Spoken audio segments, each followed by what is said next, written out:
সম্প্রতি কোটা সংস্কার আন্দোলন ও হত্যাকাণ্ডের বিষয়ে কথা বলেছেন প্রধানমন্ত্রী শেখ হাসিনা।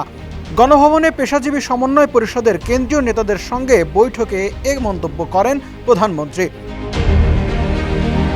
প্রধানমন্ত্রী বলেন, গণভবনের দরজা খোলা, কোটা আন্দোলনকারীদের সঙ্গে আমি বসতে চাই, তাদের কথা শুনতে চাই, আমি সংঘাত চাই না। এ সময় প্রধানমন্ত্রী আটক সাধারণ শিক্ষার্থীদের মুক্তি দিতে সংশ্লিষ্ট কর্তৃপক্ষের প্রতি নির্দেশ দেন। সম্প্রতি ঘটে যাওয়া প্রতিটি হত্যাকাণ্ডের বিচার করা হবে বলেও মন্তব্য করেন প্রধানমন্ত্রী।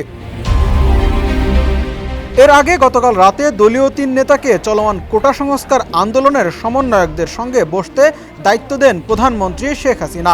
পরিস্থিতি শান্ত করতে এমন নির্দেশনা দেওয়া হয়েছে বলে জানা গেছে। দায়িত্বপ্রাপ্তরা হলেন আওয়ামী লীগের সভাপতিমণ্ডলীয় সদস্য অ্যাডভোকেট জাহাঙ্গীর কবির নানক, যুগ্ম সাধারণ সম্পাদক মাহবুবুল আলম হানিফ, কৃষিবিদ আফম বাহাউদ্দিন নাসিম।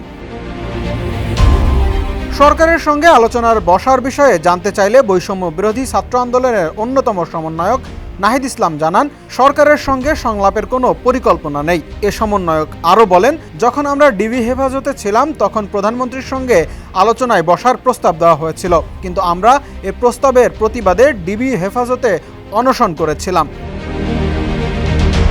কোটা সংস্কার আন্দোলনের নেতৃত্ব দানকারী বৈষম্য বিরোধী ছাত্র আন্দোলনের সমন্বয়করা গতকাল নতুন কর্মসূচি ঘোষণা দিয়েছিলেন। তারা সাম্প্রতিক হত্যাকাণ্ডের প্রতিবাদে এবং তাদের ৯ দফা দাবি আদায়ে অসহযোগ আন্দোলন শুরু করবেন বলে জানিয়েছেন।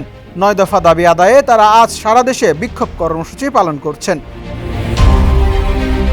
৯ দফা দাবির মধ্যে রয়েছে প্রধানমন্ত্রী শেখ হাসিনার ক্ষমা চাওয়া, স্বরাষ্ট্রমন্ত্রী আসাদুজ্জামান খান, সড়ক পরিবহন ও সেতুমন্ত্রী ওবায়দুল কাদের, শিক্ষামন্ত্রী মহিবুল হাসান চৌধুরী, আইনমন্ত্রী আনিসুল হক, তথ্য ও সম্প্রচার প্রতিমন্ত্রী মোহাম্মদ আলী আরাফাত এবং ডাক, টেলিযোগাযোগ ও তথ্য প্রযুক্তি প্রতিমন্ত্রী জুনায়েদ আহমেদ পলকের পদত্যাগের দাবি রয়েছে।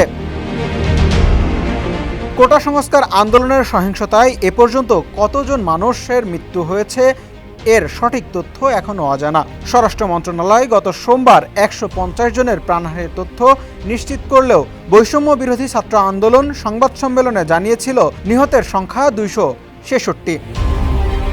ডেস্ক রিপোর্ট, সমকাল।